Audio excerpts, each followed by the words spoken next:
Hello बच्चों।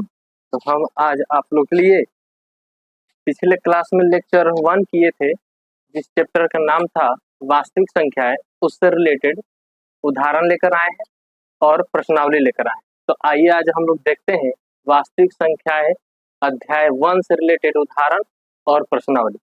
तो यहाँ पे क्वेश्चन देखेंगे हम लोग कि उदाहरण 1 में कितना उदाहरण है और उससे रिलेटेड क्वेश्चन कितना है उसको कवर करेंगे। तो यहाँ पे उदाहरण नंबर 1 देखेंगे। उदाहरण 1 क्या कह रहा है? वो रहा है कि 452 और 12,576 का एचसीएफ यूक्लिड विभाजन एल्गोरिथम का प्रयोग करके ज्ञात करना है। यूक्लिड विभाजन एल्गोरिथम के बारे में हम लोग पढ़ चुके हैं कि यूक्लिड विभाजन एल्गोरिथम जो है वो दो धनात्मक पूर्णांक संख्याओं का एचसीएफ निकालने का तरीका है। ठीक है, तो उसमें जब भी दो धनात्मक पूर्णांक संख्या देता है तो एक का नाम रहता है ए और दूसरा का नाम रहता है बी, जहां हमेशा ए जो है बी से क्या होना चाहिए? बड़ा होना। ठीक है बच्चों, तो आइए देखते हैं यहाँ पे इसमें दो धनात्मक पूर्णांक संख्या दिया है, इसमें किसको ए लेंगे और किसको बी लेंगे।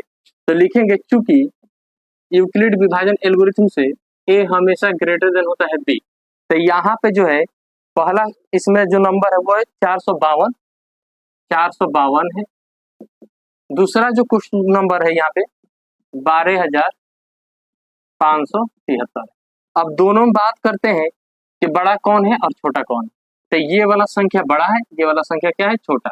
तो बड़ा वाला को ए मानेंगे और छोटा वाला को मानेंगे बी। तो यहाँ पे लिखेंगे हम लोग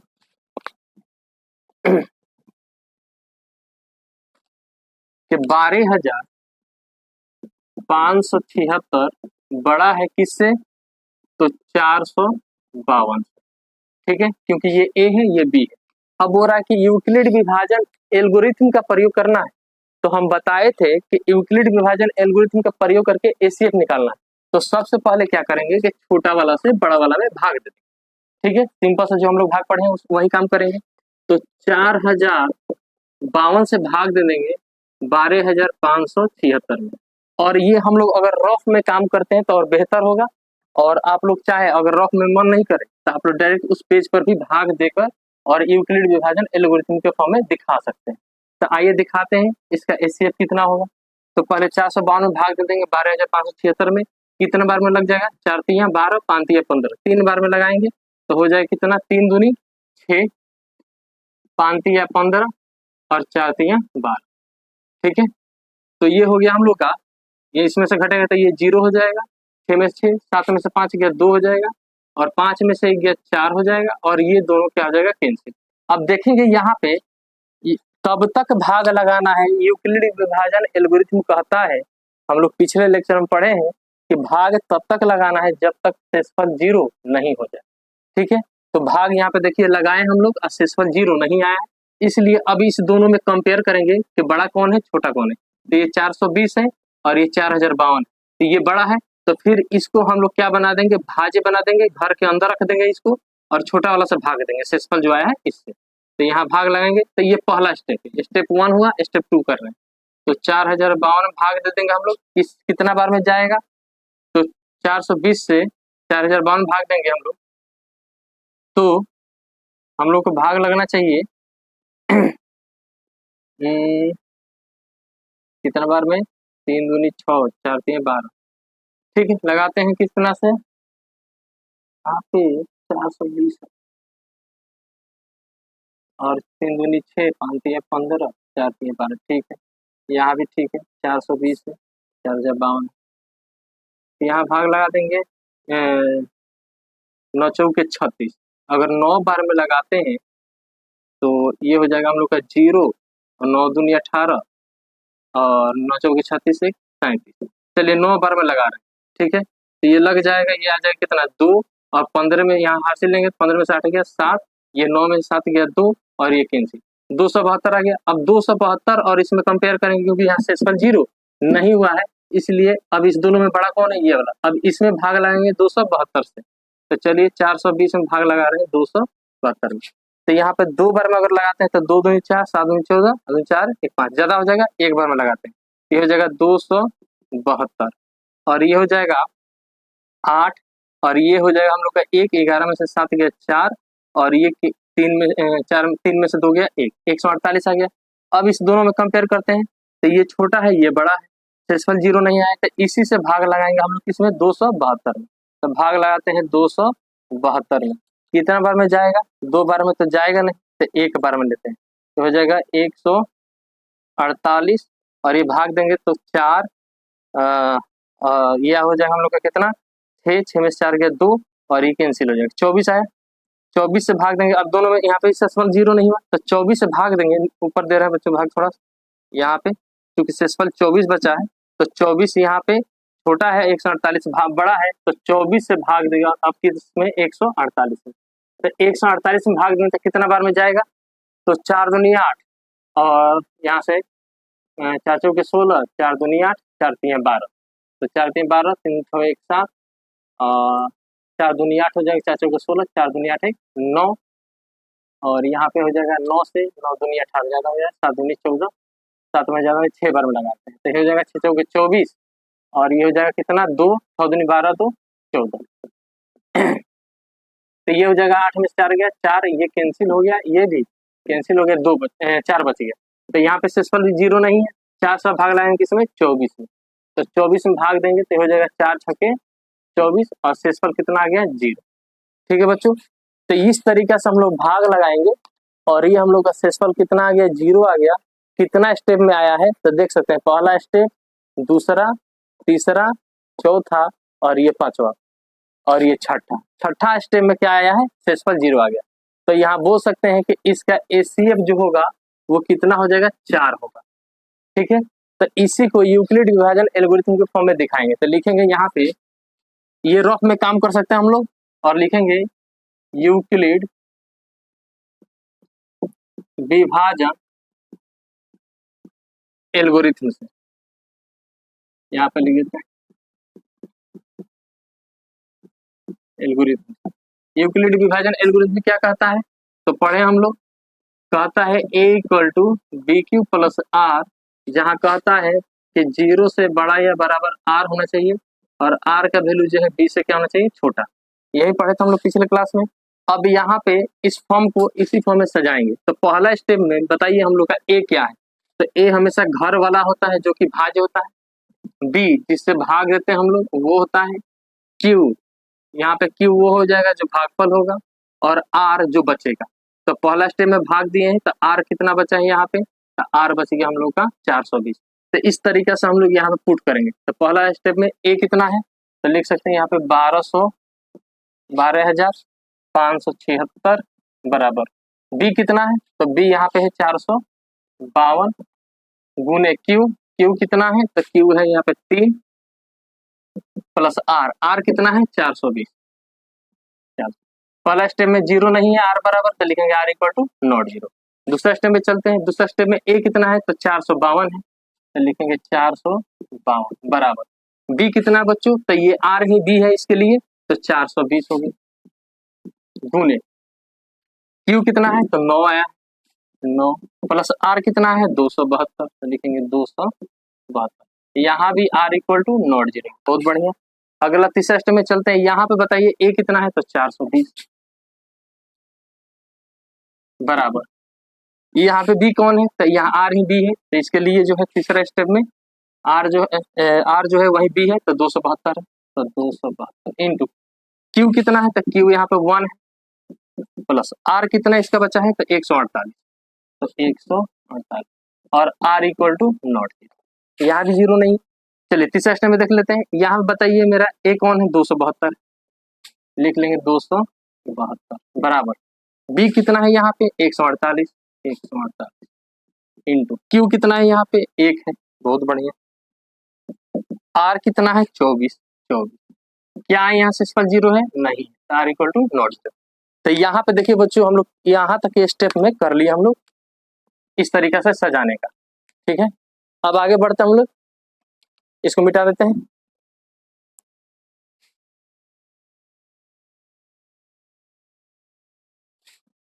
चलिए फिर आगे बढ़ते हैं यहाँ पे, अब यहाँ पे आएंगे लास्ट वाले स्टेप में, बताइए इसमें a कौन है, तो a 148 है, बी कौन है 24, क्यू कौन है 6, आर कितना है 4, जो कि आर इक्वल टू नॉट 0 है यहाँ पर। तो लास्ट वाला स्टेप देख लेते हैं, जो कि है ए, इसमें कितना 24, बी कितना है 4, क्यू कितना है 6, आर कितना है यहाँ पे 0। तो अब लिख सकते हैं आर इक्वल टू क्या है 0, इसलिए लिखेंगे, इसलिए किसका एचसीएफ निकालना है, तो एचसीएफ ऑफ किसका, ए और बी का। तो ए कौन है इसमें, ये है, और बी कौन है, ये वाला। तो लिखेंगे एचसीएफ ऑफ ए और बी। तो ए यहाँ पे लिखेंगे 12,576 है, बी कितना है 4,052 है, और इसका एचसीएफ इतना बराबर कितना आया है। तो देखिए लास्ट वाला बोले थे हम, पिछले लेक्चर में हम पढ़े थे कि जहाँ पे सिस्पल 0 होगा उसी का बी वाला भाग, उसी का भाज्य जो होता है वही इसका एचसीएफ कहलाता है। तो यहाँ पे एचसीएफ कितना हो जाएगा 4। तो ये हो गया बच्चों हम लोग का एचसीएफ 4। इस प्रकार से हम लोग को बनाना पड़ेगा, और भाग जो है रफ में देंगे तो ज्यादा बेहतर होगा, और इसको डायरेक्ट आंसर में लिख लेंगे। तो ये पहला उदाहरण हो गया हम लोग का। चलिए आगे देखते हैं उदाहरण। उदाहरण क्या कहता है,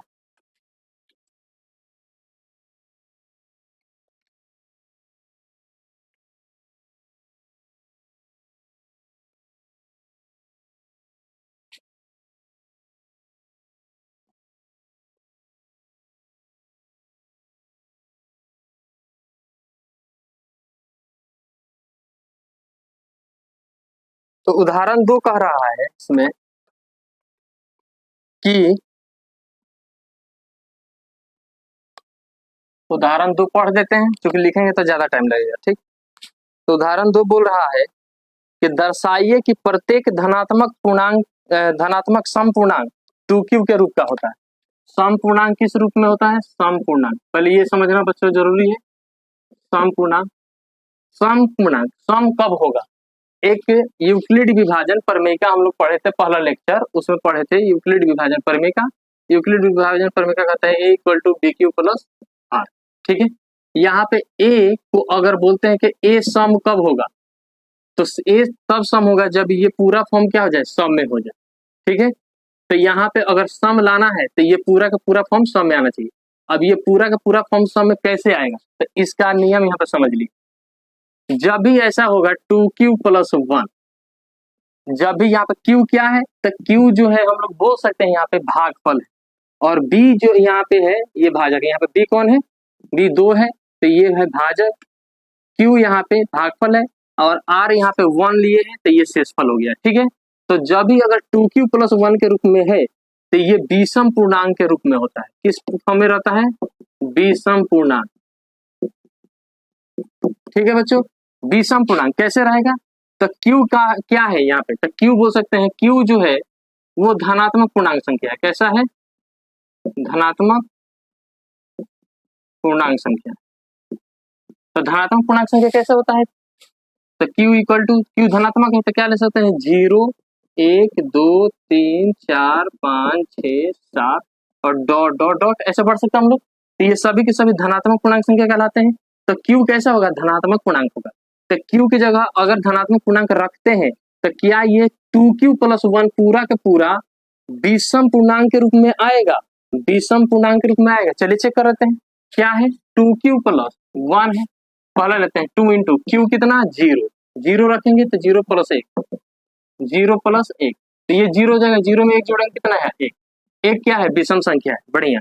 चलिए आगे बढ़ते हैं, 2 इंटू क्यू का वैल्यू कितना रखते हैं, अब 1 रख के देखते हैं, तो 1 प्लस 1, तो 2 1 में 2, 2 प्लस 1 कितना आया 3, 3 क्या है विषम संख्या, 2 रख के देखिए क्यू की जगह, तो 2 इंटू क्यू की जगह 2 प्लस आर कितना है 1, 2 दूनी 4 1 5 विषम, यानी कि क्यू एक धनात्मक पूर्णांक है। जब भी यहाँ पे क्यू की जगह ये धनात्मक पूर्णांक रखेंगे तो 2q प्लस 1 जो आएगा ये एक कैसा फॉर्म में आएगा, तो विषम पूर्णांक संख्या का फॉर्म में आएगा, ठीक है। दूसरा तरीका ये समझते हैं, दूसरा क्या होगा फॉर्म, दूसरा फॉर्म कहता है कि अगर 2q के जगह, अब देखिए यहाँ पे थोड़ा सा 2q प्लस 1 अगर विषम है और इसके बराबर क्या है a है, तो a भी कैसा होगा विषम होगा। a की जगह अगर रखते हैं 2q प्लस 1, तो 2q प्लस 1 अगर विषम है तो इसी के बराबर a है, तो a भी क्या होगा विषम होगा। यानी कि हम लोग बोल सकते हैं a क्या है एक विषम पूर्णांक संख्या है, या बोल सकते हैं 2q प्लस 1 क्या है एक विषम पूर्णांक संख्या। अगर हम लोग एक जगह ले लिए 2q प्लस 2, अब ये कैसा होगा, सेम वही फॉर्म है, केवल q क्या है, सब के सब धनात्मक पूर्णांक है, तो इसका फॉर्म कैसा होगा, तो ये हो जाएगा सम पूर्णांक के रूप में, सम पूर्णांक के रूप में, यानी कि सभी के सभी कौन सा संख्या आएगा, सम संख्या आएगा। विषम पूर्णांक मतलब सभी के सभी विषम संख्या आएगा, सम पूर्णांक मतलब यहाँ सभी के सभी सम संख्या आएगा। तो यहाँ पे अगर रखिएगा, चेक कीजिएगा, तो देखिए q की जगह अगर 0 रखते हैं तो 0 में 2 से गुना करेंगे 0 हो जाएगा, 2 इंटू क्यू कितना 0 आप प्लस 2, तो ये 0 हो गया, कितना बचा 2, 2 क्या है सम संख्या है। q की जगह अगर 1 लेते हैं तो 2 इंटू 1 प्लस 2, 2 एक में 2 2 4, 4 कैसा है सम संख्या, 2 इंटू क्यू की जगह 3 लेते हैं प्लस में 2, तो 3 दूनी 6, 6 प्लस 2 कितना आएगा 8, सम संख्या। यानी कि जब भी 2q प्लस 2 के फॉर्म होगा तो ये सम हो जाएगा, और जब भी 2q प्लस 1 के फॉर्म होगा तो विषम हो गया।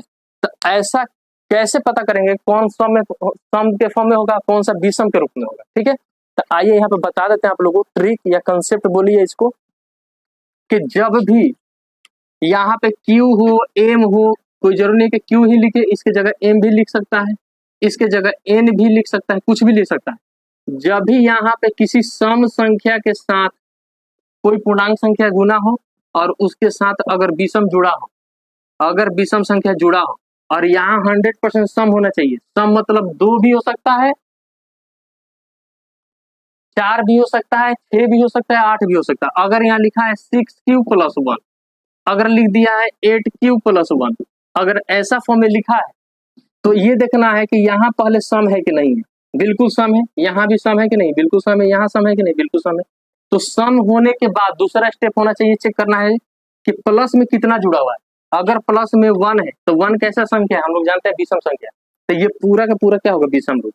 अगर यहाँ 6q प्लस 1 है, यहाँ देखिए सम है कि नहीं, बिल्कुल है। दूसरा चेक करना है प्लस में क्या जुड़ा हुआ है, तो प्लस में यहाँ पे 1 जुड़ा है, 1 कैसा संख्या है, विषम संख्या है, इसलिए पूरा का पूरा क्या होगा, विषम होगा। अगर यहाँ 8q प्लस 1 है, 8 क्या है सम संख्या, प्लस में कितना जुड़ा है 1, 1 कैसा है विषम संख्या, इसलिए पूरा का पूरा क्या होगा, विषम संख्या होगा, ठीक है।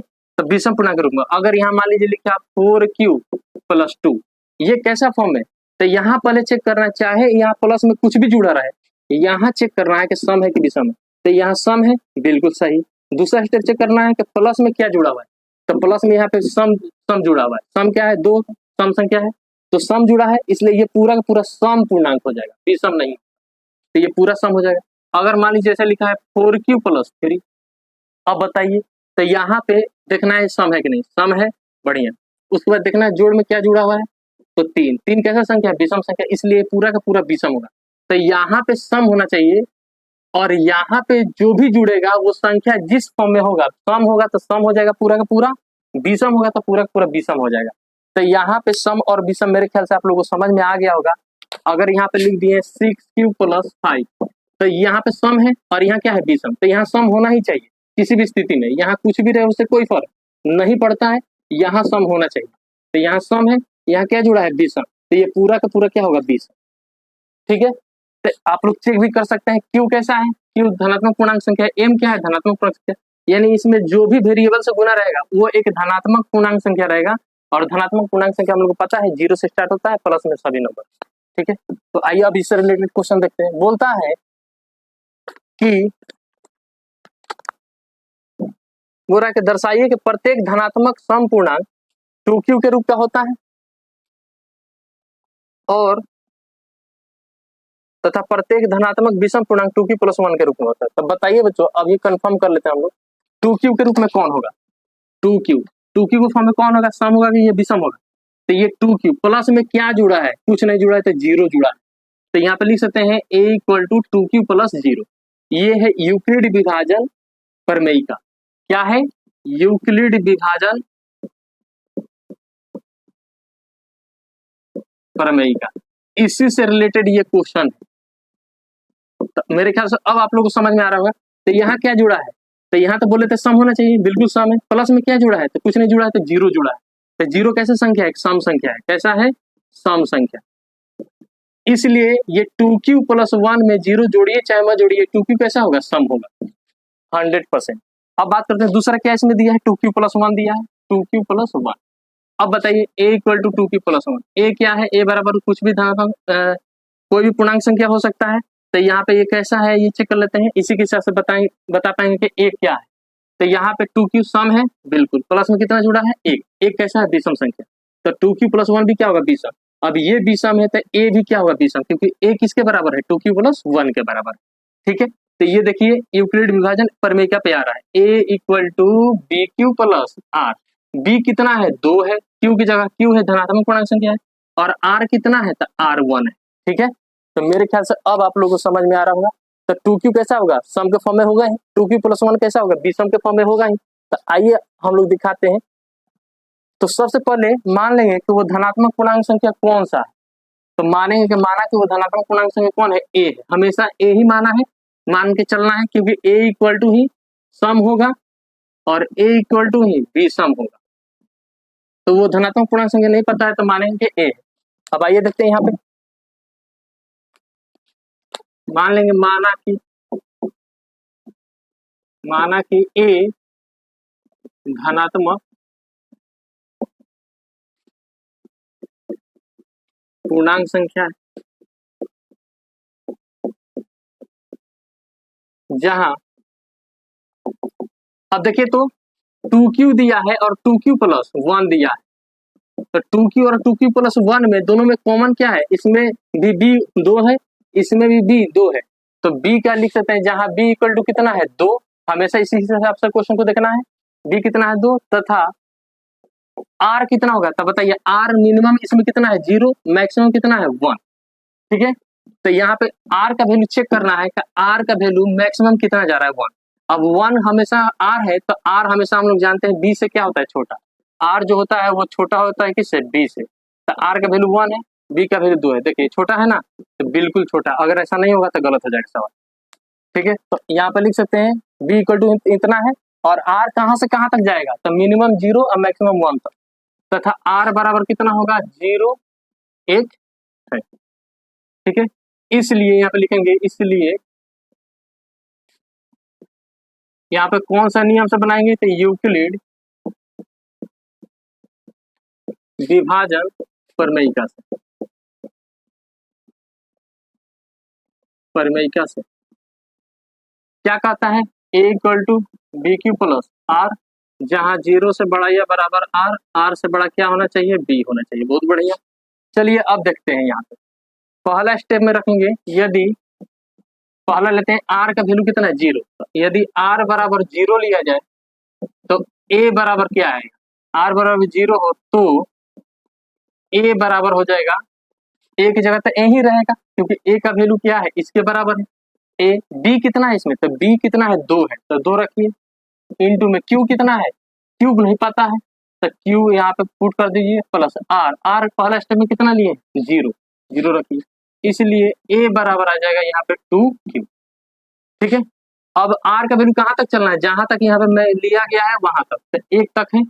अब चलते हैं अगला स्टेप में, यदि r बराबर कितना लिया जाए, 1, तो r बराबर a हो तो a बराबर कितना होगा, तो a बराबर बी क्यू प्लस r, इसी फॉर्म में रखना था, b कितना हमेशा 2 है, बढ़िया, q का q ही रहेगा, तो q भी यहीं पे रख देंगे, इनटू में q प्लस r, यहाँ पे कितना है, तो r1, तो यहाँ पे इसलिए a इक्वल टू कितना हो जाएगा, तो 2q प्लस 1, ठीक है। अब देखिए बच्चों, यहाँ पे a माने तो धनात्मक पूर्णांक संख्या है, जहाँ a यहाँ पे आया है सम के रूप में, क्योंकि बताए हैं कि यहाँ सम से गुना है, और प्लस में जो शेषफल जुड़ा था 0 वो सम था, इसलिए पूरा सम है।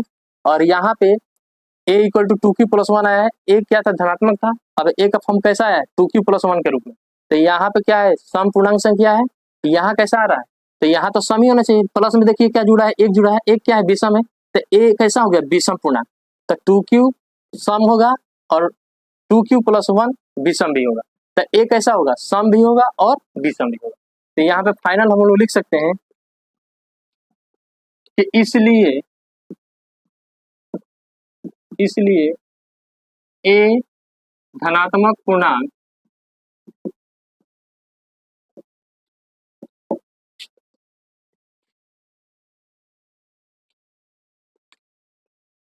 यहाँ पे थोड़ा सा चेंज करते हैं, a धनात्मक सम पूर्णांक 2q तथा धनात्मक विषम पूर्णांक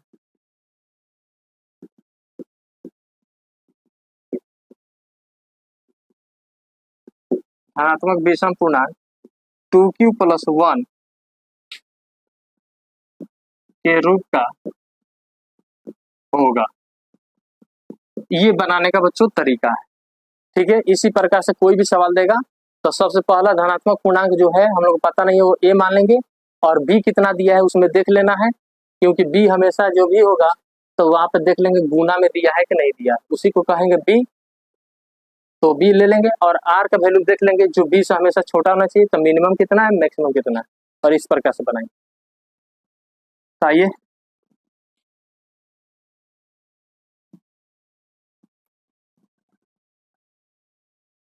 अब नेक्स्ट क्वेश्चन देख लेते हैं। अगला क्वेश्चन जो है 3 नंबर, बोला कि दर्शाइए कि एक धनात्मक विषम पूर्णांक 4q प्लस 1 के रूप का होता है और 4q प्लस 3 के रूप का होता है। तो बिल्कुल देखिए, अभी बताएं a इक्वल टू क्या दिया है 4q प्लस 1, a धनात्मक पूर्णांक मान लेंगे जो कि 4q प्लस 1 है, दूसरा धनात्मक पूर्णांक a बराबर कितना है 4q प्लस 3। बताइए, यहाँ तो सम है, यहाँ भी सम है, क्या जुड़ा है यहाँ विषम, इसलिए पूरा का पूरा क्या होगा विषम होगा, यहाँ जुड़ा है विषम, यहाँ का पूरा पूरा विषम होगा। तो ये थ्योरी बेस्ड क्वेश्चन है। सब जितना भी क्वेश्चन हम लोग अभी उदाहरण 2 अभी उदाहरण 3 करने जा रहे हैं, ये दोनों को दोनों थ्योरी बेस्ड क्वेश्चन है। आइए क्वेश्चन पूछ देता है बोर्ड में, तो आइए यहाँ पे लिखते हैं। मान लेंगे उसी प्रकार से कि ए क्या है धनात्मक पूर्णांक है। उदाहरण 2 आप लोग क्वेश्चन देख सकते हैं एनसीईआरटी बुक में, एनसीईआरटी बुक का क्वेश्चन है सर। तो मान लेते हैं, माना कि ए, अब यहाँ विषम के बारे में बोल रहा है, ठीक है। तो सबसे पहले मान लेंगे, माना कि ए कैसा है, तो धनात्मक विषम के बारे में बोल रहा है तो विषम लिख देंगे। अगर सम विषम दोनों बोलेगा तो वहां केवल लिखेंगे धनात्मक पूर्णांक संख्या। तो माना कि ए धनात्मक विषम पूर्णांक संख्या,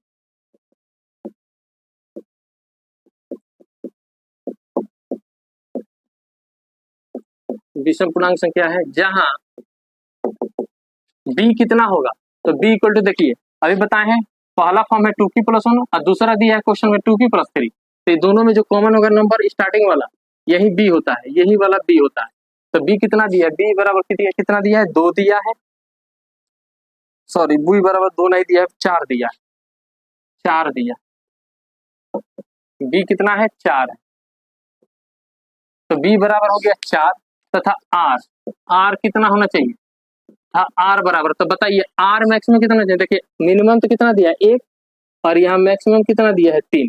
तो हम लोग r का वैल्यू जानते हैं कि मिनिमम कितना होता है 0 और मैक्सिमम हमेशा b से क्या होगा छोटा, यानी कि कम से कम r का मान शेषफल कितना होता है, कम से कम शेषफल होता है 0 और अधिक से अधिक शेषफल जो होगा वो भाज्य से कम होगा, सॉरी भाजक से कम होगा, b से छोटा होगा।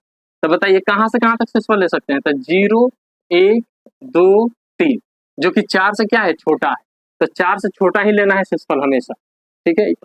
जब भी b देगा उससे कम ही लेना है, एक नंबर कम होगा शेषफल। चलिए तो लिखेंगे क्या, अब लिख देंगे इसलिए सेम उसी प्रकार से यूक्लिड विभाजन प्रमेयिका से, यूक्लिड विभाजन प्रमेय जानते हैं इक्वल टू क्या होता है bq प्लस r, 0 से बड़ा या बराबर r से बड़ा क्या होता है b। चलिए यदि r बराबर पहला क्या लिया जाए, r बराबर 0 लिया जाए तो a इक्वल टू क्या हो जाएगा, a equal to bq plus r, तो b कितना है a equal to bq plus r, तो b कितना है b है 4, q नहीं पता है, प्लस r कितना है, r का वैल्यू लिया है 0, इसलिए पहला a बराबर आ जाएगा 4q, 0 जोड़ने पर कोई फर्क नहीं पड़ता है तो 4q। ये कैसा पूर्णांक है, सम के फॉर्म में, क्योंकि हम लोग को क्वेश्चन में क्या बोल रहा है विषम चाहिए, तो ये सम वाला हम लोग का नहीं होगा। फिर आगे बढ़ते हैं, r बराबर कितना लेंगे, r बराबर यदि r बराबर क्या लिया जाए 1 तो क्या रिजल्ट आएगा, तो r बराबर 1 हो तो a इक्वल टू हो जाएगा b कितना है 4 इंटू क्यू प्लस r कितना लिए है 1। तो बताइए a equal to 4q plus 1 ये कैसा है विषम है, तो ये होगा। फिर बात करते हैं r इक्वल टू कितना, यदि r इक्वल टू लिया जाए 2 तो इसलिए r बराबर 2 हो तो a इक्वल टू कितना हो जाएगा, तो b कितना है 4 इंटू क्यू प्लस r कितना है 2। तो ये कैसा है सम है, तो ये वाला नहीं होगा क्योंकि उसको कैसा चाहिए विषम फॉर्म में चाहिए, तो सम नहीं लेना।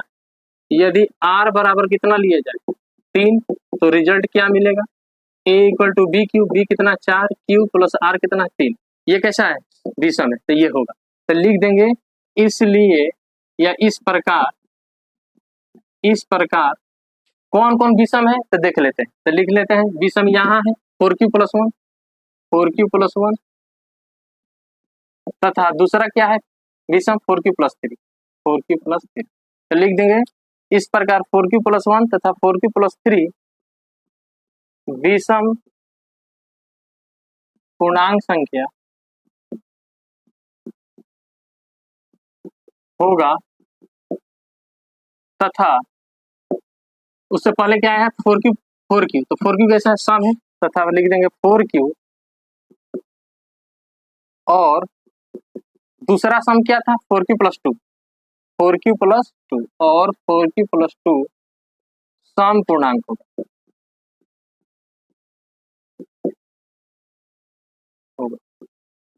तो देखिए बच्चों, इस प्रकार से इसको थ्योरी बेस्ड क्वेश्चन को बनाना है और दिखाना है कि यहाँ पे कैसा आया 4q+1 विषम है, 4q+3 विषम है, जबकि 4q और 4q+2 कैसा है, सम है। तो इस प्रकार से आप लोगों को बनाना पड़ेगा। ये हम कैंसिल किए हैं आप लोग समझाने के लिए, आप लोग भी कैंसिल मत कर दीजिए। तो आगे देखते हैं क्वेश्चन नंबर 4, लास्ट उदाहरण देखते हैं। उदाहरण नंबर 4 जो है सिंपल सा क्वेश्चन है, वो रहा है क्या कि एक मिठाई विक्रेता के पास, उदाहरण 4 नंबर आप लोग क्वेश्चन एनसीईआरटी बुक से देख सकते हैं, बिहार बोर्ड के बच्चे, और एनसीईआरटी वाले क्वेश्चन जो है सीबीएसई के बच्चे के लिए भी ये क्वेश्चन है, सेम है, केवल उनका इंग्लिश में होगा, आप लोग का हिंदी में। ठीक, तो बोरा के एक मिठाई विक्रेता के पास 420 काजू की बर्फियां है और 130 बादाम की बर्फियां है। वह इनके ऐसी ढेड़ियां बनाना चाहता है, मतलब कि एक खाली प्लेट में क्या करना चाहता है, सजाना चाहता है मिठाई को। ठीक है, मिठाई को क्या करना चाहता है, सजाना चाहता है, और किस प्रकार से सजाना चाहता है ये समझ लेते हैं। तो बोल रहा है क्या कि 420 काजू बर्फियां और 130 बादाम की बर्फियां, वो इनकी ऐसी ढेड़ियां बनाना चाहती है कि प्रत्येक ढेड़ी में बर्फियों की संख्या जो है समान है। जितना भी बर्फी रखा जाए, हर एक ढेड़ी जो भी बर्तन है, हर एक बर्तन में जो बर्फी रखा जा रहा है उसका संख्या क्या होना चाहिए, समान होना चाहिए। ठीक है, सभी बर्तन में। तो बोल रहा है क्या, तथा ये ढेड़िया बर्फी के परात में न्यूनतम स्थान करे और कम से कम जगह ले, मतलब कि बर्फियों की संख्या सभी प्लेट में समान होना चाहिए और कम स्थान में वो पूरा पूरा रखा जाना चाहिए, यानी कि कुछ प्लेट का हिस्सा क्या हो जाए, बच जाए। ऐसा इस प्रकार से हम लोग को सजाना है। ठीक है, न्यूनतम स्थान बचे, इस काम के लिए प्रत्येक ढेड़ी की कितनी बर्फियां रखी जा सकती है। अब कम से कम बोल रहा है, ठीक है, तो कम से कम जो है यहाँ पे सजाना है, तो बोल रहा है कितना बर्फिया है, तो बोल रहा है कि 420 काजू की है और 130 बादाम की। अब कम से कम स्थान ले, ऐसा प्लेट बनाना है और सब में समान रहे, तो वो समान होने का मतलब वो तो ऐसा कॉमन नंबर, वो ऐसा संख्या बड़ी से बड़ी जो दोनों संख्या को क्या कर दे, विभाजित कर दे। वो छोटी से छोटी, सॉरी, वो बड़ी से बड़ी संख्या जो दी हुई बर्फियों की संख्या को क्या करे, विभाजित कर दे, यानी उसी संख्या को कहते हैं समान संख्या, जो सभी प्लेट में क्या होगा, समान होगा, और उसको कहते हैं HCF, हाईएस्ट कॉमन फैक्टर। ठीक है, हाईएस्ट कॉमन फैक्टर जब भी हम लोग निकालते हैं, तो देखिए अगर मान लीजिए 2, 4 का आप लोग को HCF निकालना है, तो कितना आएगा 2। तो बोला कि यह ऐसी बड़ी से बड़ी संख्या है, महत्तम समापर्त कहता है कि महत्तम समापर्त वह बड़ी से बड़ी संख्या है जो दी हुई सभी संख्याओं को क्या कर दे, विभाजित कर दे, उसी संख्या को कहते हैं कॉमन नंबर। तो ये कॉमन नंबर है 2। 2 को देखिए, 2 और 4 का HCF 2 आया है, 2 से भाग दीजिएगा 2 में तो कट जाएगा 2 एक बार में, और 2 से 4 में भाग दीजिएगा तो 4 भी कट जाएगा कितना बार में, 2 बार में। तो यानी कि वो कौन सा संख्या है, 2 है, जो दोनों को विभाजित कर रहा है। यही कॉमन नंबर जो होगा, जो सभी थाली में क्या होगा, समान हो जाएगा और कम से कम स्थान लेगा, वो निकालेंगे संख्या। तो यानी कि 420 और 130 का हम लोग को क्या निकालना है बच्चों, तो HCF निकालना है। तो चलिए यहाँ पे देख लेते हैं HCF निकाल के, तो देख लेते हैं इसमें बड़ा कौन है, छोटा है कौन है, पहले ये जरूरी है जानना। तो हम लोग जानते हैं जब भी इसको बनाएंगे तो A और B में कंपेयर करेंगे। तो यहाँ पे हम लोग जानते हैं चूंकि A जो है ग्रेटर देन होता है B, तो A कौन होगा 420, B कौन होगा 130। तो लिख सकते हैं 420 जो है बड़ा है किससे, 130 से। अब चलिए इसको बनाते हैं। तो यूक्लिड विभाजन, यहाँ पे एचसीएफ निकालने के लिए हम लोग पढ़े हैं यूक्लिड विभाजन एल्गोरिथम, तो उसी का प्रयोग करके यहाँ पे निकालेंगे एचसीएफ। ये सेम उदाहरण जो है एक के जैसा है, 1 नंबर उदाहरण जो है और यहाँ 4 नंबर उदाहरण जो है, दोनों के दोनों एक समान है, एचसीएफ ही निकालना है। चलिए एचसीएफ निकालने के लिए पहले 130 से भाग लगाएंगे 420 में, तो 130 से भाग देंगे किसमें, 420 में। कितने बार में लगा सकते हैं हम लोग, तो 3 बार में लगा सकते हैं, तो हो जाएगा कितना, 0 3 3 9 और 3 1 में 3 से लगाते हैं, 0 3 3 9 और 3 1 में 3, ये हो जाएगा 0, 12 में से 9 हो गया 3 और ये कैंसिल। अब दोनों में कंपेयर किए, शेषफल 0 तो आया नहीं, तो फिर भाग लगाएंगे, तो दोनों में कंपेयर कर लेते हैं, बड़ा कौन है, इसको घर में रखिए, 30 से भाग लगाइए, 30 दही कितना होता है, 130 है ना, सॉरी 30 दही 130 30 से भाग देंगे हम लोग, कितने बार में लग जाएगा, 4 तिया 12, 120 और 5 तिया 15, ज्यादा हो गया, 4 बार में लगा लेते हैं, तो 0 4 तिया 12, 120, यहाँ 0 1, ये कैंसिल हो गया। दोनों में कंपेयर करते हैं क्योंकि शेषफल 0 नहीं है, तो फिर भाग लगाएंगे 10 से किसमें, 30 में, तो 10 तिया 30 और ये कट गया। तो देखिए यहाँ पे शेषफल क्या आ गया बच्चों, 0 आ गया, यानी कि हम लोग का यहाँ पे जो है यूक्लिड विभाजन एल्गोरिथम के फॉर्म में सजा देंगे और दिखा देंगे कि इसका जो एचसीएफ आया है वो कौन होगा, जहाँ पे शेषफल 0 होता है और जिससे भाग देते हैं b, यहाँ पे b कौन है, 10 है, यही होगा इसका एचसीएफ और यही होगा बर्फियों की संख्या जो कम स्थान घेरेगा थाली में और सभी थाली में क्या होगा, समान होगा। तो ये यहाँ पे सजा देंगे, पहला स्टेप में क्या है, तो लिख देंगे यूक्लिड विभाजन एल्गोरिथम से, किससे, एल्गोरिथम से। चलिए क्या कहता है, a equal to B Q plus R, 0 से बड़ा या बराबर आर होने से आर से बड़ा b, हमेशा आर के बराबर जब 0 आएगा तभी जाकर हम लोग कह सकते हैं कि एल्गोरिथम का प्रयोग किया। तो चलिए इसलिए बताइए पहला स्टेप में a कितना है, a है 420, रखिए 420 बराबर b कितना है, b 130 है, 130 गुने q कितना है, q कौन है, भागफल 3 प्लस r कितना है 30, रखिए क्या r बराबर 0 है, नहीं है। फिर अगला स्टेप, दूसरा स्टेप में चलते हैं, बताइए यहाँ पे a कितना है, 130, 130 बढ़िया, b कितना है 30, q कितना है 4, r कितना है 10, क्या r बराबर 0 है, नहीं। लास्ट स्टेप देखते हैं, a कितना है 30, b बताइए 10, q कितना 3, ये 9 था, 4 था, 4 और r कितना है यहाँ पे 0, तो क्या यहाँ पे r बराबर 0 आ गया, बिल्कुल आ गया। तो बताइए जहाँ पे r बराबर 0 होगा उसी का b क्या होता है, एचसीएफ होता है। यहाँ लिख देंगे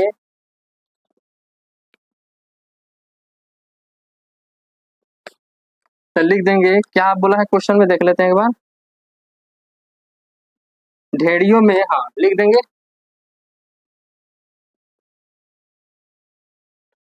ढेड़िया बनाना चाहते हैं, इसके प्रत्येक ढेड़ियों में संख्या समान रहे तथा ये ढेड़िया बर्फी की परात में नहीं सकती, तो लिख देंगे इस प्रकार बर्फियों की संख्या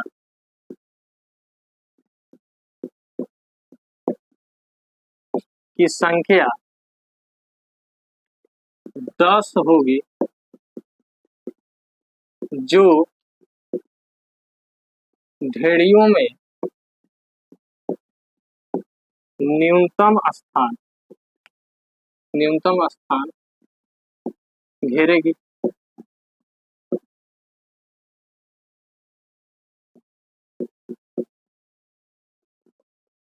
घेरेगी। तो ये हो गया बच्चों हम लोग का उदाहरण 4 और आज के लिए इतना ही। फिर हम लोग नेक्स्ट क्लास में इससे रिलेटेड प्रश्नावली पे आएंगे और पिछले इसके अगले लेक्चर में हम लोग प्रश्नावली जो है वो 1.1 कवर करेंगे एनसीईआरटी का। ये सभी के सभी एनसीईआरटी का हम लोग का क्वेश्चन था, उदाहरण 1 से 4 तक, और इससे रिलेटेड फिर अगले क्लास में हम लोग प्रश्नावली 1.1 करेंगे। तब तक के लिए आप लोग पढ़ते रहिए, क्वेश्चन करते रहिए, मुस्कुराते रहिए। आप सभी को आज के लिए बेस्ट ऑफ लक।